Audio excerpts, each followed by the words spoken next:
Johnsy said, well, I'd get back on the phone to Chris Wilder this evening and apologise for the way you've treated him and ask him to come back and sort this mess out. It is a shambles. Welcome back to Where Blades Walk. We're, of course, reviewing the Swansea game the weekend, plus that League Cup defeat as well to Birmingham. The fan base are split. Half are saying, look, calm down, give this guy time and it'll be all right. The other half are saying it's been an error and we should change it now. Where do you stand? Well, we'll find out where our panel sit and all that in a second. Also this week, we're talking about the people we lost in the summer. It's quite a long list. Did the club make any mistakes in that long list? And the Premier League, of course, has returned this weekend.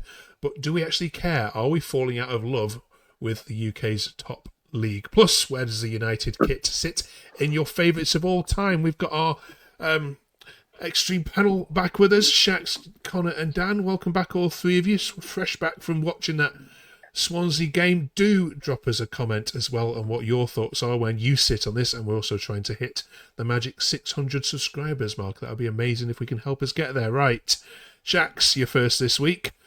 Are you Selles in, or are you starting to join the brigade of this guy's clueless? No, I'm still Selles in. I think that I said it last week. If you take away as many players as we've took away, 9, 10, 11, whatever it is, and replaced it with 2 or 3, I don't know. If you had Pep Guardiola, I don't think he could get a tune out of some of them. We've lost Spiner's team in L and Sousa. I'm not making excuses for yesterday because that were poor. Tactically, that were poor, I think. So yeah. I will put some of that on him. But as a whole package, I think that the board needs to have a look at themselves a lot more than what Selles does. So at the moment, I'm still Selles in. Okay.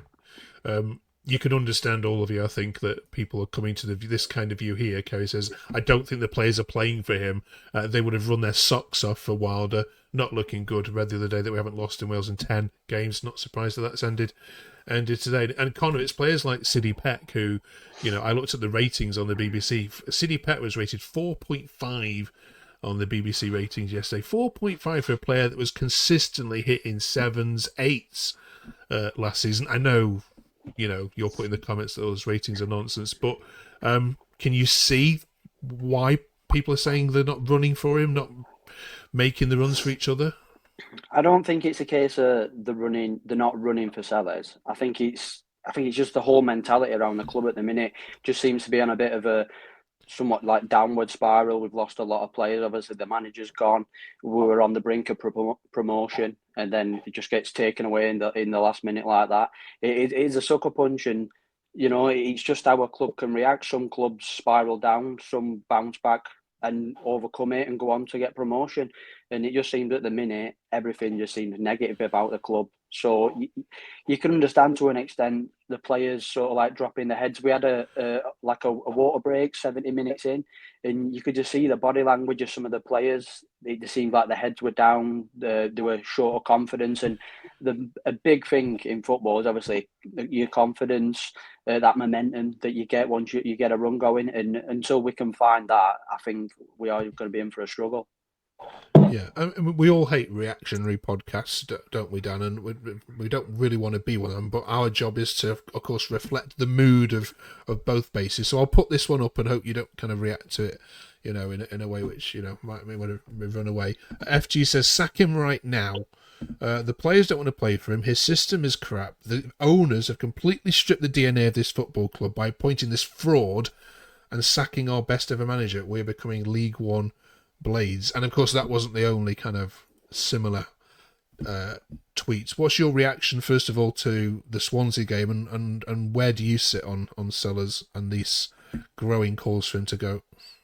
Well, I think it's a tough one because he's the man in the middle, isn't he? He's got a good 11, but as you know, you've got to have a squad. They've not helped him. He probably hasn't helped himself at times with the tactics or formation. But if he wants to come in and implement a style, he needs to have them players. And he's had to do this in 3 games. I think for people to come out and say he's got to sack him, well, when you say you've got to sack him, give me an answer then. Give me an alternative. Because the same manager's going to have the same tools. And you can go 4-4-2, but then you bring in Owen Hampson. David Saskanow's got off bench. You can't do that. You can't implement too many young players into a team.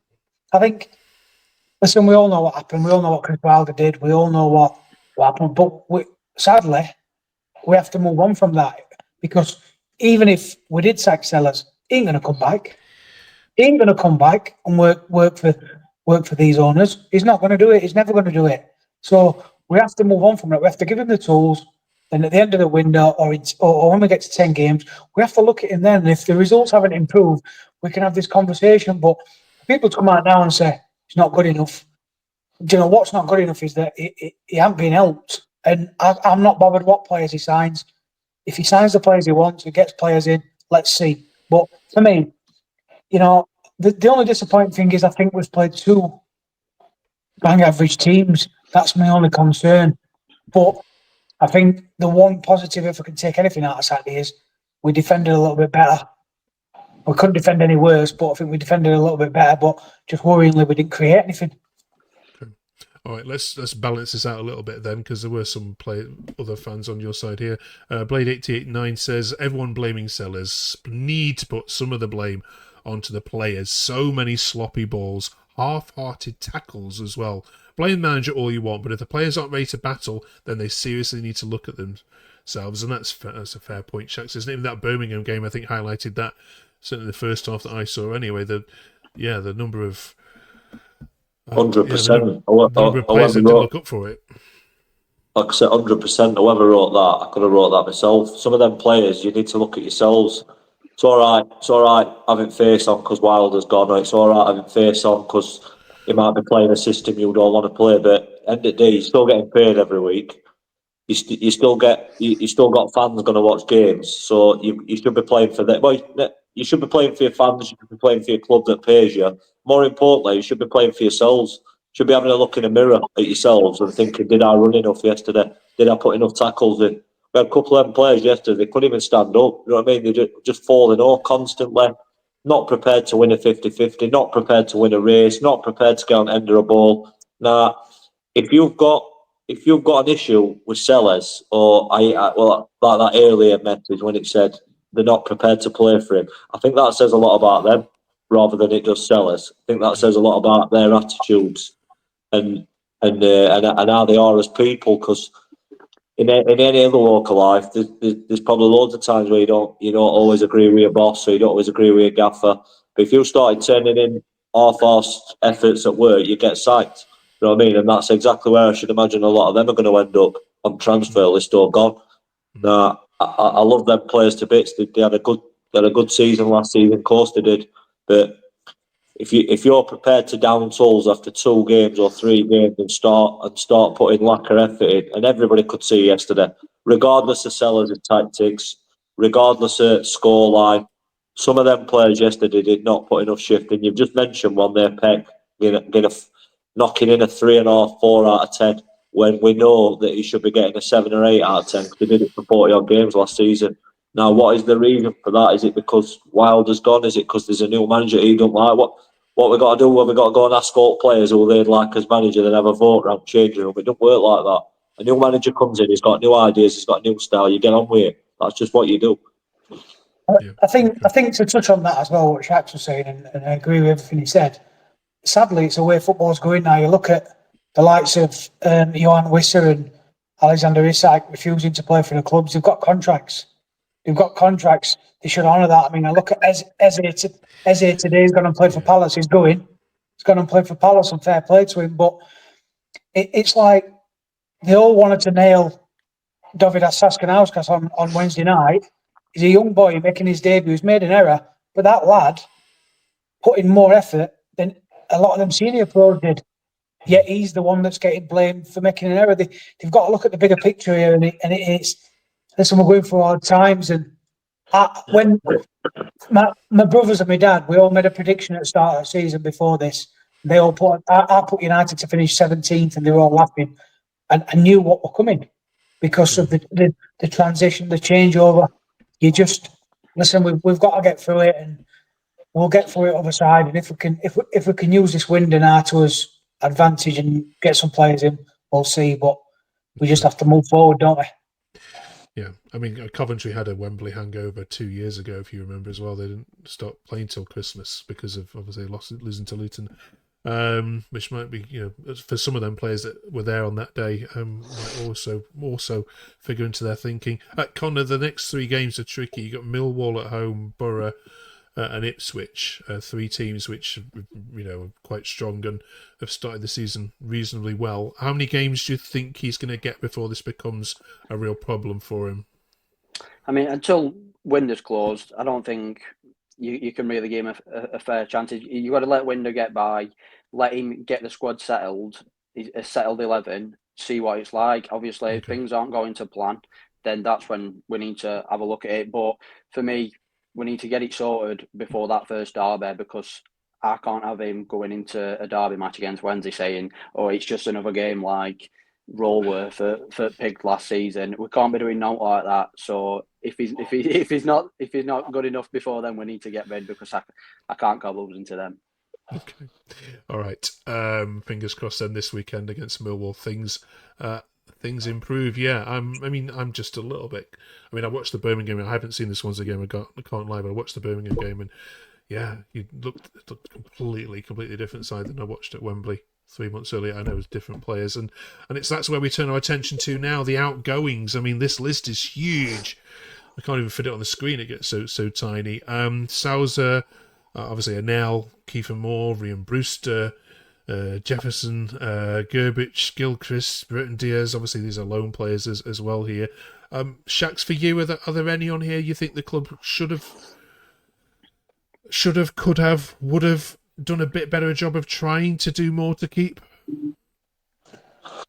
They're all individual cases, aren't they? So obviously, yeah.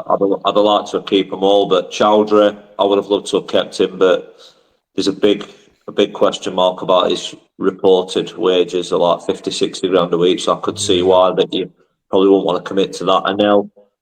Anel's been a good servant, but again, 7 million with a year left on his contract, and when a club like Feyenoord's come in looking at you, you've got to sort of say sell. Same with Sousa. I'd love to keep Sousa, but again, we probably made some sort of promise to him that if we didn't go up, then he could go and play top flight football, which is something that he's gone and done.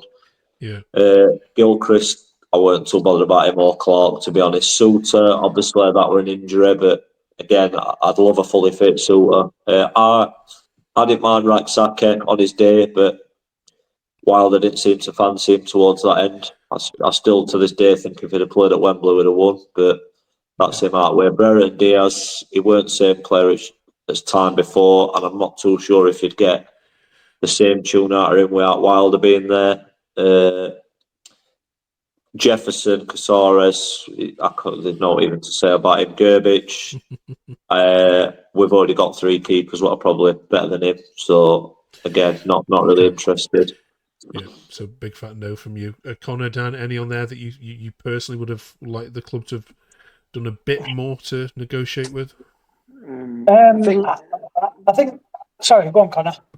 Only thing I want to say is, like Anel, Moore, I don't mind us getting rid of players, but it's all about replacing them. In 5 days before the season starts, and then Moore's out a window, Anel's gone, and then we should have replacements lined up before we let these players go. That's the only annoying thing for me is we leave Selles short before the first game, and then we go and get battered. And it's all down to stuff like, if we replace them, fair enough, I'm not bothered.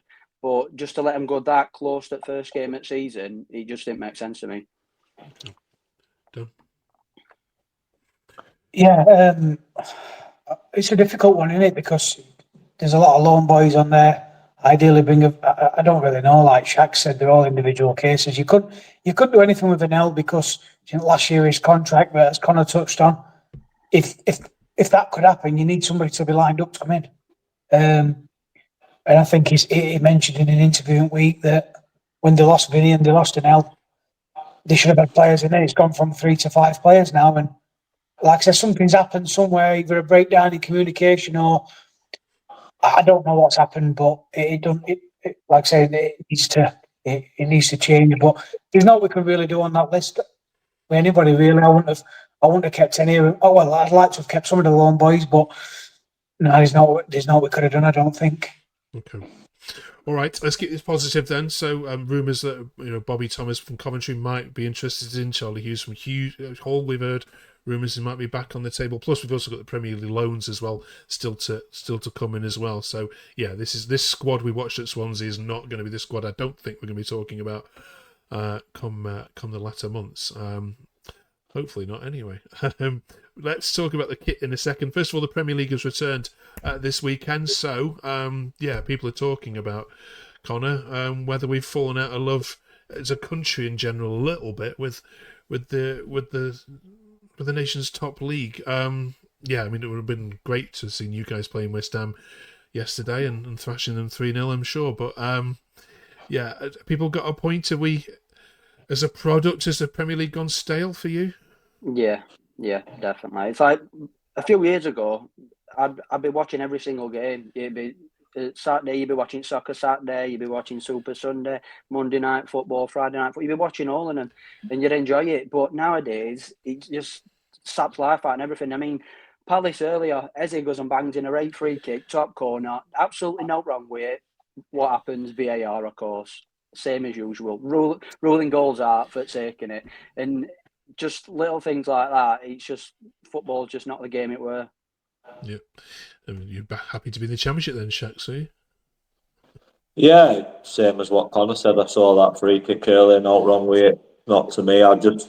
It's just not something that I just turn it on and there's always, they're all taking a knee, they're wearing bloody rainbow laces. I mean, all them campaigns, I'm sure they're all got their own merit, but every time you turn it on, there's some sort of bloody message that we need to be doing, or you need to be doing this, you need to be doing. It used to be just good when it were old school Richard Keys, Andy Gray. You just turned it on. They talked about football for 20 minutes. Bang, game we're on.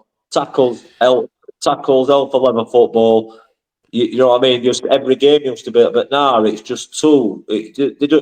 I think build up for some games when it's an 4:30 kickoff comes on at about 2:30. You know, they just there's two people stood outside at pitch who you've never even heard of, stood talking about bloody XGs from 5-6 weeks ago and transitions and all. And I just think now I agree with Connor. It's just it's just not fair. And it all seems to surround around that league as well. It's not. You don't really get that in Championship. If you've got a 5 o'clock kickoff, it comes on about 1:45. Couple of manager interviews and then boom, we're straight into it. But Premier League is just like it's just lost its shine for me. It's not something that interests me whatsoever, to be honest. And I'm not just saying that because we're not in it either. Yeah. Okay. All right. Final thing this week then is the kit. We'll look at the kits over the next coming weeks or so. I mean, there's not much Dan you can do with a Blades kit, a bit of red, a bit of white, some stripes and a bit of black, and there you go, Bob's your uncle. But where do you rank this one? Do you like it? It's all right, isn't it? I mean, I've never been one for that really interested in kits. I've not really worn them over the years, but it's decent, especially now they've changed the lettering on the back, the colour of the lettering. But I like the away kits this year, I'll be honest. Yeah, we'll do them next week. Are you okay with the trim, Connor, around the arms there? Yeah, for me, the front of the shirt is I probably get an 8.5 out of 10. You look at the back of the shirt and it's a 3 out of 10 because they haven't got the stripes going down the back and it just looks weird and that just absolutely ruins it. I don't think they're allowed, are they now? It just bothers me though, Dan. It just be allowed. Shax? I'm not really a shirt, like new shirt kind of person, but I just resonate a shirt with a performance or with a season. So no matter how much I like that shirt, if we go down the season or get battered, it's the worst shirt I've ever seen in my life, if that makes sense. Yep, no. Yeah, Luton the same thing with the shirt that they wore for 2 seasons and got relegated twice in it. Lovely shirt, but yeah, can't stand the sight of it now. Brilliant. We used to have a white shirt, which I did like when it came out, and then Dean Hammond wore it and Martin Wolford, and now I hate it. That kind of vibe. Brilliant. I still don't think we'll have a better kit than the yellow and purple away one. I think that's legendary status, that one. Right, dig that out next week. Right, let us know in the comments, where do you stand on sellers in, sellers out? Is it too early to call call for his head. We'll read some of these out next week. Let's all just calm down a little bit, shall we? It'll all be fine. All be fine. We'll put a couple past Millwall. And we'll be smiling again. See you next week for that. Thank you very much. Do drop us a subscribe if you've just come across the channel or haven't yet done so. You've watched a couple of episodes at 600. We're trying to get to. That'll be amazing. Thank you very much. Much love. We'll see you in 7 days' time.